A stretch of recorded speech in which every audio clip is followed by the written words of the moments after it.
You know, that's what I saw. Yeah. And I noticed that everybody on the opposite side, it didn't work out for them. Yeah. So I'm like, okay, so I'm not doing that, you know, in business. That's what made me so successful, because I saw what the people in business did wrong. I saw what people did right, and I took a little bit of both. So to make myself like this super entrepreneur guy. Absolutely. And then it worked. Yeah. You know what I mean? Like you do things that work, you know? Improve on the design. Yeah. Don't try to reinvent the wheel. You know what I mean? Like, just improve on it. Yeah. Like, marriage is not easy. No. Marriage is not easy at all. No. You know what I mean? No. But it takes work. It takes partnership. It takes commitment. Right? But at the same time, like, watching videos like that, as a man, I see, like, okay, even though these kids out here, man, we can either see them on the news or we can help them. Hopefully we can help them before they come in our yards with the gun. Yeah. You know, that's what Exalt is. Yeah. You know, that's what these programs are. Yeah. That's why mentorship is important, you know? Very. Because a lot of these kids, this one kid, he's in his second year in college. Okay. He's wearing a suit every day. Yeah. He's working at the mayor's office now. Real change. Real change. Right. But 2 years ago, he was a blood. That's crazy. Packing cocaine in his bag with the burner. Yeah, but you speak about the you speak about the insane, bro.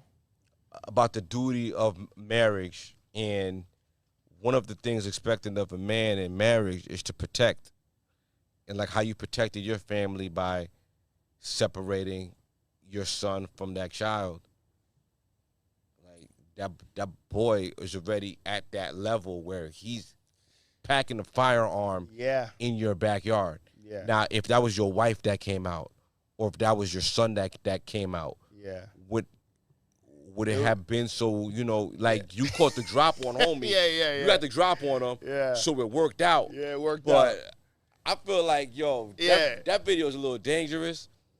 It is. No, it is dangerous. Because it makes you feel like, there's a way to help people. Yeah. And that's not the way to help people. Yeah. That's something like, honestly, I'd have just neutralized the target. If he got a gun, I got a gun, I'm doing the math. I seen him position himself in front of the what's the name? In front of the grill. I'd have just went full Call of Duty on him and just went prone, took his knees out, and then I would have, maybe I wouldn't have finished him, but I would have definitely disarmed him, and then we could talk. And then we could talk. But there's a difference between like growing up. Like I've had bicycles stolen out of my yard. I've had things stolen out of my yard. You know what I mean? Where I wasn't there, but you also hear of bad things happening. Yeah, it's true. I think that dude may have had like a similar background. Because most he said that. He said that. No, because any other, like, if you didn't go through that type of stuff or do that type of stuff, just out of nervousness, if you got your gun, it ain't nervousness. It ain't nervousness. Well, I'm a square. I can't relate. I'm a square. So I've never been in someone's backyard with a gun. I can't relate. Yeah, no. It's not nervousness. It's neutralizing a threat. As soon as I ain't gonna lie, as soon as he pulled his gun, pop. Yeah. It would just been a reaction. Yeah. But I think that dude, he might come from that walk of life. So he like, yo, this not the first time somebody pulled a gun on me. Yeah. Right. Or I squared off with somebody. There was another video when those two guys were coming into the that guy. I think it's his name is on Instagram, Mr. Weeks or something like that. He has like a red Ferrari, and these dudes try to come in his yard and steal his car. Yo, this guy came out blasting. Okay. So it was the opposite. You know, there was no talking. Yeah. He was chasing him down the block with boxes on with the burner. Bang, bang. Right? So it was different. You know, like, I think this guy clearly he's probably been doing, he did that in the past. Yeah. He changed his life. Right. And he was looking at it like, you know what? This is me a long time ago. This is me a long time ago. And if I could save this kid from going to jail and going down the path I went, right, then I could do something different. Yeah. I'll tell you a story real quick, right? So there was this.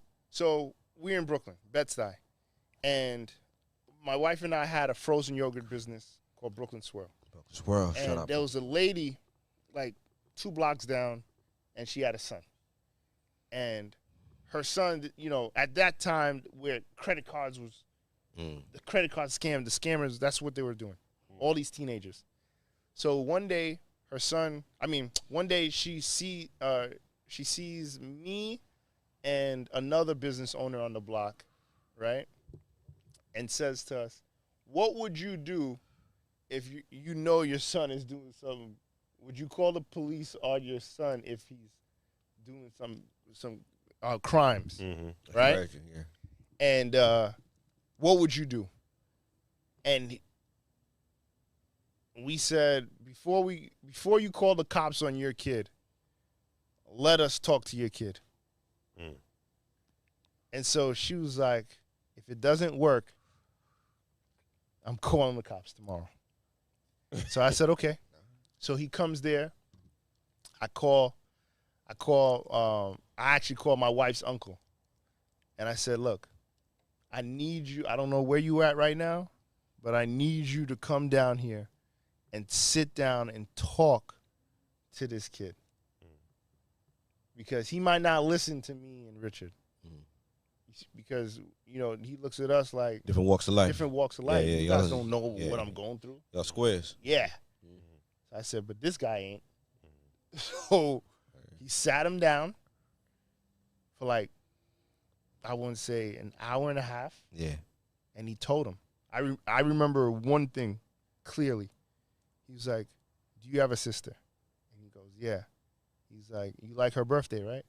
He's like, yeah, of course. I celebrate. He was like, you cut cake with your sister? Yeah. He was like, yeah, man. Like, cut cake with her. We sing happy birthday. I love that. Love my sister. He said, okay, you're going to jail, and you're never going to see your sister again. You're never going to be able to say happy birthday to you. You're never cutting cake with your sister again. Yeah. And he's like, yo, the cuffs hurt. And then, Cuffs hurt. and then he told him, he started breaking it down, bro. So watch this. He said, where do you get your cards from? From a guy named Ron? And he was like, yeah. Then he was like, on the White Star website? Yeah. From, is the username Mr. Alert? Yeah. Oh, you going to jail. All those are feds. Damn. The kid was so shocked. Scared straight. The kid was so shocked that this guy that he just met gave him the website that he gets the cards from. Yeah. He gave him the username Yeah. that he gets the cards from. Yeah. He gave him the whatever thing they do. Absolutely. He gave him every play-by-play. Yeah. And he said, you're going to jail. It might be tomorrow, next week. Those are all feds. Yeah. And then he was like, and you know why I know? Because that guy called me. That guy came to my prison and told me, as soon as you come out next week, I'm coming to get you. So now, you know what this kid does now? This was years ago. Licensed plumber. Good for him. Licensed plumber. Good for him. Scared straight. Yeah. Every time he sees me, he's like, thank you. Yeah. So the guy that I was talking to, How about his mom? Oh, his mom loves me. Yeah, mom's a lady. Yeah. The guy that was talking to the young boy, he was telling that kid, he said, look, he said, what do you call an OG? He said a real OG is the person that helps you. He said you need to look at Gene as the real OG. So every time he sees me, he goes, thank you, OG. That's what's up. That means he remembers the conversation. He remembers what happened. Yeah. And to me, that's how you impact and that's how you save. Yeah. People used to be like, yo, why you keep your business here? Like, why don't you from Long Island? Why don't you go to Long Island? Yeah. And I said, you know why? Because I want them to see me here. I don't put gates down, bro. There's no gates in my office. Straight glass door. That's it. I don't put gates like I'm in a war zone. I'm in Bed-Stuy, Stuyvesant Heights. Right.